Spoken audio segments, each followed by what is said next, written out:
School की एक तालिबा एक वाकया बयान करते हुए कहती है कि जब हम दूसरी क्लास में थे, हम कुछ सहेलियां नाश्ते के वक्फा में एक साथ बैठती हैं और हम सब अपना अपना नाश्ता एक साथ इस तरह रखते हैं कि किसी को मालूम नहीं होता कि किसने क्या लाया है।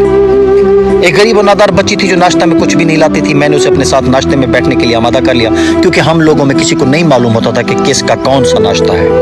इस तरह मदरसे का अयाम गुजरते रहे, यहाँ तक कि सानविया से हम फराकत का वक्त करीब आ गया। इसी दौरान उस तालबा के वालिद का इंतकाल हो गया। उसके वालिद के फौत होते ही उसके हालात भी तब्दील हो गए, यानी अब वो पहले से बेहतर जिंदगी गुजारने लगी। अब वो अपने लिबास पर भी तवज्जो देती और नाश्ता भी लाने लगी थी, यानी अब वो पहले से बेहतर जिंदगी जीने लगी थी।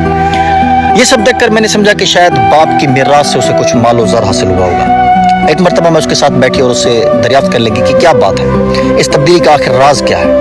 इतना सुनते ही वो मेरा हाथ पकड़ कर रोने लगी और कहने लगी कि अल्लाह की कसम, हम लोग रात को भूखे सोते थे और मुझे शिद्दत की भूख लगी रहती थी, इसलिए मैं सुबह सवेरे मदरसे जाने का इंतजार करती थी ताकि आप लोगों के साथ कुछ खाकर भूख मिटा सकूं।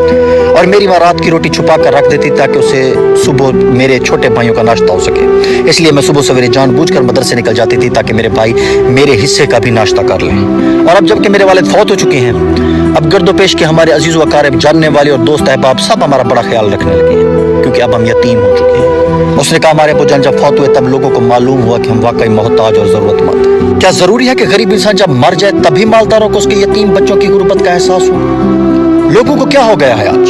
कहाँ है उनके सदके, कहाँ है उनकी ज़कात और कहाँ है सिला रहमी? कहाँ है परेशान जिंदगी ऐसे कर्ब आलाम से गुजरी होती है कि जिसकी आहो करा को अल्लाह के सिवा कोई नहीं सुनता। ऐसे लोगों पर खर्च करो, अल्लाह तुम्हारे ऊपर भी खर्च करेगा।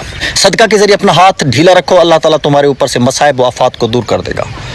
यकीन मानो, सदका लेने वाले से ज्यादा तुम्हें खुद सदका देने की जरूरत है।